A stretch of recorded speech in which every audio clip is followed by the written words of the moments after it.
இயேசு கிறிஸ்துவின் நாமத்தினாலே என்னுடைய அன்பின் வாழ்த்துக்கள். காட்ஸ் பிளெஸிங் டே, தேவனுடைய ஆசீர்வாத நாள் என்ற ஒழித்துக்கு உங்களை அன்போடு வரவேற்கிற எல்லார் வீட்லயும் கிறிஸ்துமஸ் உடைய வைப்பு இன்னைக்கு தெரிந்துங்க. பிரதர் ஆமா பிரதர், உங்க வீட்டு கூட தெரிந்து அப்படின்னு யோசிச்சுட்டு இருக்கீங்களா? எல்லாமே கர்த்தருடைய ஆசீர்வாதம் தான், கர்த்தருடைய கிருபை தாங்க.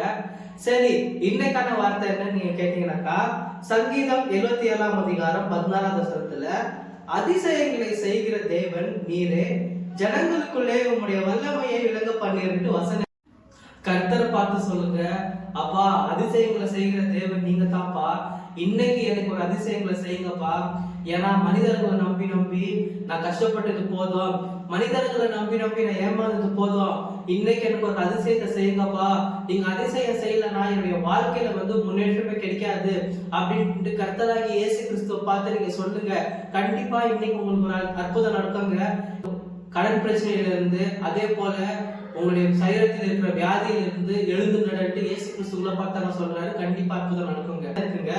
எத்தனை பேருக்கு புரியுது? இன்னைக்கு உங்களுடைய வாழ்க்கையில உங்களுக்கு ஒரு அதிசயம் தேவைப்படுறது இல்ல. நீங்க மனுஷரை தேடி தேடி நீங்க ரொம்பவே கஷ்டப்பட்டு இருக்கீங்க.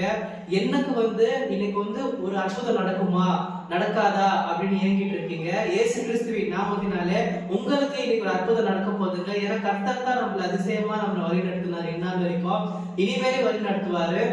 நிறைய பேர் என்ன யோசிச்சுட்டு இருக்கீங்கன்னு கேட்டீங்கன்னாக்கா, இந்த வருஷம் முழுவதும் இந்த கண்ணீர் மணியை போல நடத்தினாரு, வரப்போற வருஷம் எப்படி இருக்கும் மாதிரி பயமா இருக்கு அப்படின்னு யோசிச்சுட்டு இருக்கீங்களா? கண்டிப்பா நீங்க எப்படி பயப்படுறீங்களோ அப்படி நடக்கவே நடக்காது. ஏன்னா கர்த்தர் உங்களுக்கு வாக்குத்தத்தமா என்ன சொல்லியிருக்கிறாரோ அது வரப்போற மாதத்துல கண்டிப்பா நிறைவேறுங்க. உங்களுக்கு எதுல அற்புதம் வேணுமோ கர்த்தருக்கு தெரியும், எப்ப அற்புதம் செய்யணுமோ கர்த்தருக்கு தெரியும். கண்டிப்பா உங்களுடைய துக்க நாட்கள் முடிந்து போய் சந்தோஷத்தின் நாட்கள் வரப்போகுதுங்க. நீங்க விசுவாசிங்க, கர்த்தருக்குள்ள எப்பவுமே மன மகிழ்ச்சியோட இருங்க.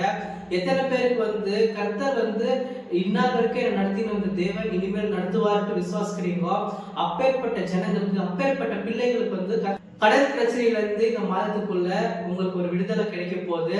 அதே போல உங்களுக்கு ஒரு பெரிய வேலை, நீங்க எக்ஸ்பெக்ட் பண்ண சேலரியோட உங்களுக்கு கிடைக்க போகுதுங்க. அதே போல கர்த்தர் உங்களுக்கு ஒரு பிசினஸ் ஆப்பர்ச்சுனிட்டி கொடுக்க ஆயத்தமா இருக்கிறாரு. யாருக்கெல்லாம் இந்த கவர்மெண்ட்ல வேலை கிடைக்கணும்னு ஆசையா இருக்கோ அவங்களுக்கு ஒரு நல்ல வேலை காத்துட்டு இருக்குங்க. நீங்கள் ஆசீர்வதிக்கப்பட்டவர்களுங்க. தேங்க்யூ சோ மச் ஆச்சி. God bless you.